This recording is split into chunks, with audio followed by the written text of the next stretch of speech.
Bonjour à tous et bienvenue dans cette vidéo exceptionnelle. Enfin, je ne sais pas si la vidéo sera exceptionnelle, mais en tout cas, l'invité, lui, l'est, puisqu'aujourd'hui, je reçois Max Kaiz. Salut tout le monde, merci pour l'invitation. Ça me fait plaisir de répondre à quelques questions. Ben, merci à toi, c'est vraiment un honneur. Max Kaiz, pour resituer un petit peu, c'est d'abord YouTube, des vidéos. Tu es un peu le spécialiste du true crime en France, C'est ça. avec 2 millions d'abonnés sur ta chaîne. C'est ça. Donc, c'est énorme. Ouais, ouais, bah on est quasiment la première chaîne de true crime en France. Genre une vidéo par semaine. On est très régulier toutes les semaines et voilà. Voilà. Tous les vendredis, c'est ça? Ouais, tous les vendredis à 18 h depuis 7 ans maintenant. Que des formats longs principalement, entre 30 minutes et 1 h 20, avec des illustrations, de la 3D. Donc ça demande beaucoup de travail, mais c'est une passion, donc c'est-à-dire que ça se fait vraiment tout seul. Les gens me demandent beaucoup: «Ah ouais, toutes les semaines, mais comment tu fais pour réussir tout le temps à tourner, tourner, tourner?» Mais en fait, quand on aime ce qu'on fait, ça se fait vraiment naturellement. C'est-à-dire que moi, quand j'écris une histoire, j'aime l'écrire, j'aime rentrer dans l'histoire, j'aime me renseigner sur les protagonistes, sur les crimes, sur, l'avancée judiciaire de l'affaire, donc ça déroule tout seul. C'est ce que j'allais te demander justement. Ce que tu préfères, c'est ce côté investigation, faire de la vidéo. Alors c'est les 2.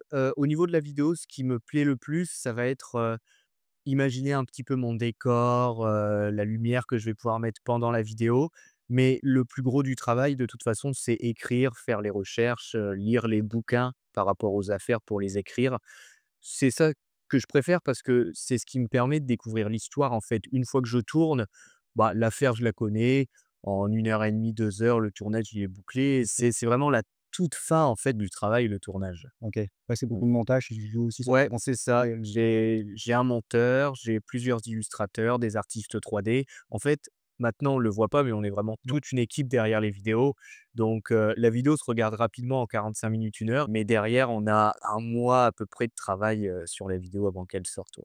On n'a pas beaucoup de temps. Aujourd'hui, on est là dans le cadre d'une dédicace, séance de dédicace, où je fais un peu de promo au magasin, Leclerc, au centre culturel Leclerc de Pont-Sainte-Maxence qui nous accueille. Donc merci, merci à Thierry, merci à eux de nous accueillir et que je puisse faire cette interview et que tu me l'accordes, c'est vraiment sympa. Donc tu viens là, alors on va quand même resituer un petit peu. Il y a YouTube, après il y a les livres, Mmh. C'est ça, donc qu'on trouve, voilà, il y a Trembler, Trembler encore, Trembler Crime au Japon, c'est ça. c'est ça pour l'instant 3. Il y a la revue Affaires criminelles qui est sortie en kiosque en début d'année et là, il y a un nouvel épisode qui sort C'est bientôt. ça. Tous les trimestres, on a un nouveau numéro. Donc là, on était au numéro 1. Le numéro 2 arrive là dans 1 semaine et demie à peu près.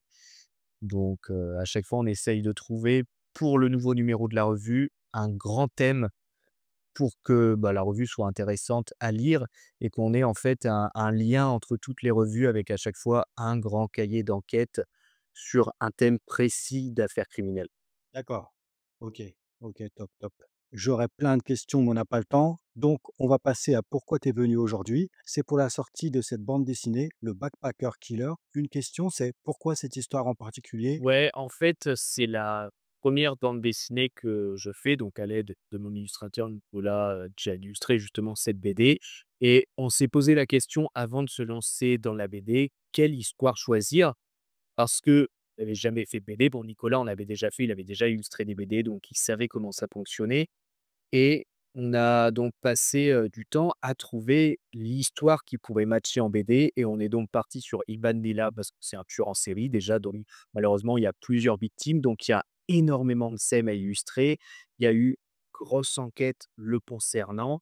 Ça se passe en Australie, parfois en forêt et d'autres fois en ville pour la partie enquête. Donc en fait, tout au long de la BD, on a plein de scènes différentes, on part un peu partout, on on regarde, on a illustré les meurtres, la traque, l'enquête et cetera. C'est une affaire qui matchait vraiment bien parce que ça part un petit peu dans tous les sens, dans le milieu de la BD. Puis c'est un peu dépaysant, ça montre des décors aussi C'est ça, ouais, ouais, forcément c'est ça, en France, c'est ça. c'est cool, ouais. Et justement, ouais, il y a ce côté enquête, donc voilà, il y a les meurtres. Par contre, tu as choisi de pas tu aurais pu, vu que c'est une BD par rapport à YouTube et tout, Mmh. faire un truc plus graphique. Ouais, c'est ça parce que vu que c'est de la BD, on a pu illustrer un peu plus quand même les crimes. Il y a quelques illustrations qui vont être un peu plus gore que ce qu'on trouve sur YouTube. Mmh. Mais vu que c'est du tueur en série, on a dû se concentrer aussi de toute façon, sur l'enquête qui a mené à son arrestation. qui est très intéressante. Alors je vais pas spoiler non plus, mais en tout cas, il y a toute une histoire, avec des plein de personnages qui sont entremêlés, c'est top. C'est ça. Tu changes un peu de médium, je sais pas si c'est le mot, mais en tout cas de YouTube, les livres, Mmh. la revue et cetera.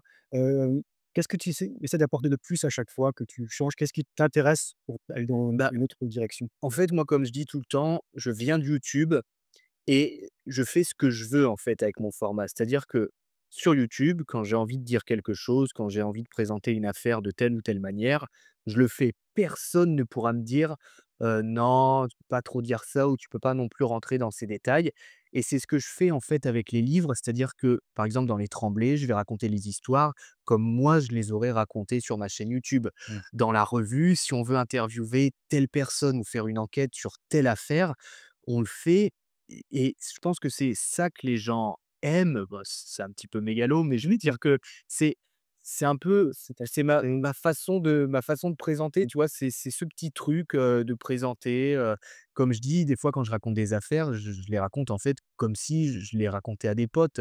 Tandis que si tu vas regarder la télé, le présentateur, il va être en costard tout droit, tu peux le remplacer par n'importe qui, tu verras pas la différence, tu vois?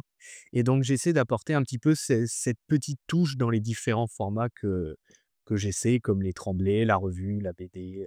D'accord, et si la télé te contactait, je sais pas si c'est déjà arrivé, dit: «Tu Ouais, ça m'est déjà arrivé. pour l'instant être libre». Ouais, j'ai déjà eu beaucoup de discussions, mais c'est pas intéressant, en fait. C'est-à-dire que moi, maintenant, j'ai ma chaîne, j'ai une équipe avec moi.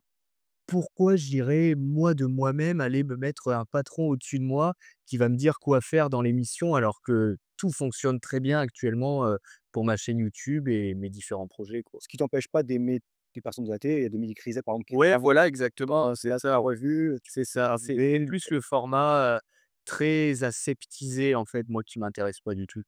d'accord, et dernière question parce que je pense qu'il va être, l'heure que tu ailles, Ouais, se passe. 3 minutes. 20 minutes, bon. Heu, je sais pas si tu en as une en particulier, mais quelle est l'histoire qui t'a le plus marqué, Et que je dis souvent que c'est l'histoire du tueur en série, BTK, Dennis Rader aux États-Unis, parce qu'en fait, c'est un tueur en série qui a sévi pendant des dizaines d'années. Il a pris un moment une pause et en fait, c'était un homme qui était marié. On a des photos de lui au mariage de sa fille, alors que c'était justement à ce moment-là un tueur en série. Et avec BTK, on a énormément d'informations et ce qui est choquant avec lui, c'est vraiment que c'était un homme qui avait un taf, une famille, des enfants et parfois il sortait, l'après-midi avec sa voiture, il allait étrangler, 2 femmes chez elles et puis il rentrait chez lui l'air de rien et il s'est fait arrêter parce qu'un journaliste à un moment a écrit un livre, sur sa personne, donc à l'époque c'était un cold case et il a voulu, ressortir de l'ombre en disant: «Ah mais non, vous pouvez pas écrire un livre sur moi, regardez je suis encore là, je vais me remettre à tuer» et c'est là qu'il s'est fait arrêter et en fait, c'est l'affaire, moi, elle me fascine parce que si ce journaliste n'avait pas écrit ce livre, BTK ne se serait pas réveillé et il aurait certainement jamais été arrêté parce que c'était pas un type, qui avait déjà été contrôlé, j'en sais rien, pour un contrôle d'alcoolémie, on n'avait jamais pris son ADN, des petits trucs comme ça, tu vois? Donc l'affaire n'aurait pu jamais être résolue. ouais, puis c'est son côté un petit peu mégalo à vouloir Ouais, franchement, l'affaire quoi. est Ouais, passionnante. J'ai lu, des bouquins sur lui, j'en ai fait 2 HVF même, ouais, c'est vraiment, vraiment fascinant. donc HVF, histoire Ouais, de effectivement, piquante, c'est ça. OK, super. Bah, merci beaucoup Max Sky. bah, merci. Merci pour cette interview. Merci à tous. Merci à Thierry du Centre culturel. Merci à vous qui regardez la vidéo et puis voilà, likez, abonnez-vous et allez surtout voir les vidéos de Max Sky. Merci, salut. Salut!